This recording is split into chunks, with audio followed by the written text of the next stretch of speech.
Les dernières prévisions de Météo France laissent à penser qu'il y a un déplacement des précipitations qui étaient pour beaucoup sur la journée les plus fortes sur l'est et le nord-est, se déplacent en direction de l'ouest.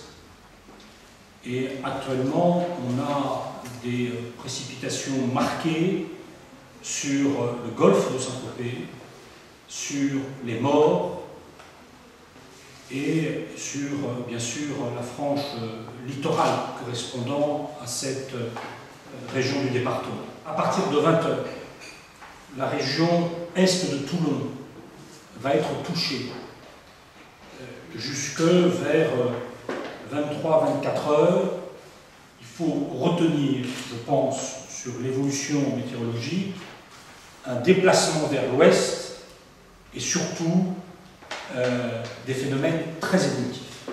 Voilà la situation météorologique donc, qui appelle bien évidemment à la plus grande vigilance, au maintien du même niveau de vigilance que nous avons maintenant et de prudence depuis 72 heures.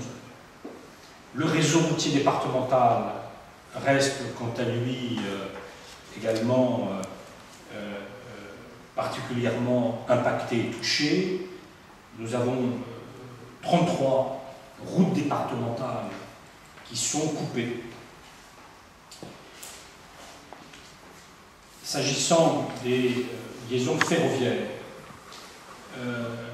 il vient de m'être signalé que le trafic est coupé entre les Arcs et Saint-Raphaël et que nous avons un certain nombre de trains qui ont été stoppés en gare de Toulon, des Arcs, de Saint-Raphaël et de la Seine, pour un total estimé de 1200 à 1500 voyageurs. La SNCF regarde actuellement comment, avec un train qui est en train de tester les voies, comment on pourrait redémarrer ces trains. Évitez donc tout déplacement, puisque le réseau routier est en grande partie coupé, et donc la circulation devient dangereuse, surtout de nuit. J'ajoute que si la circulation était à peu près correcte sur l'arrondissement de Toulon, celui-ci va maintenant être impacté. Donc c'est clairement l'intégralité du réseau routier départemental qui est touché.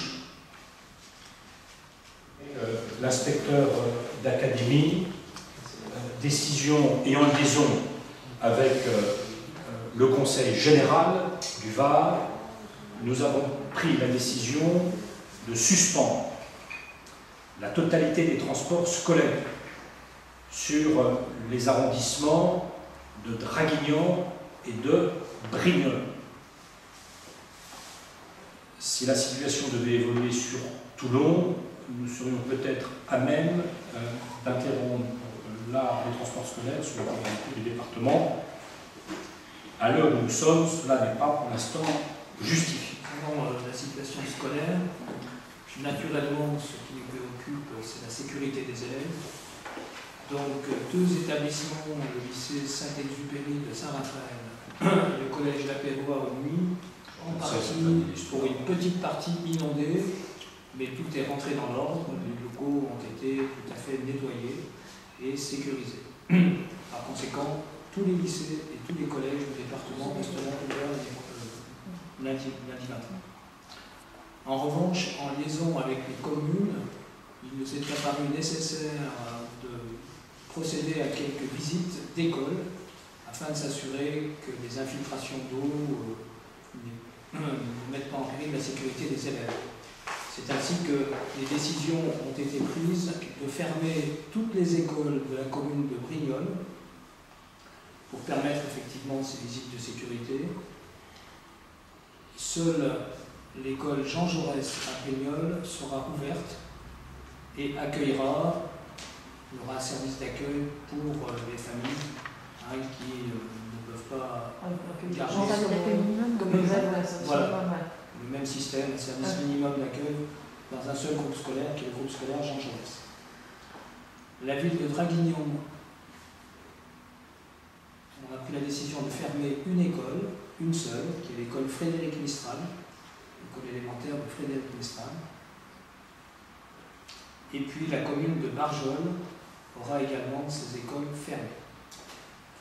C'est la situation que nous connaissons aujourd'hui. Il n'est pas exclu que demain quelques aménagements soient apportés dans telle ou telle commune. Vous comprendrez bien qu'il soit difficile de joindre l'ensemble des 532 écoles de ce département. Mais tout sera naturellement mis en œuvre pour que la sécurité des élèves soit assurée, d'autant que vous l'avez entendu, les transports scolaires sont suspendus donc, dans les deux arrondissements de Draguignan et de Brignoles, ce qui devrait effectivement permettre d'accueillir dans de bonnes conditions les élèves qui se présenteront demain dans les écoles. La règle étant bien évidemment de maintenir au maximum tous les établissements scolaires ouverts pour accueillir les élèves qui se présenteront demain. Actuellement, dans le Var, les moyens, tant terrestres, humains ou matériels, et au cours de la journée aérien, pour faire face à la situation que nous rencontrons.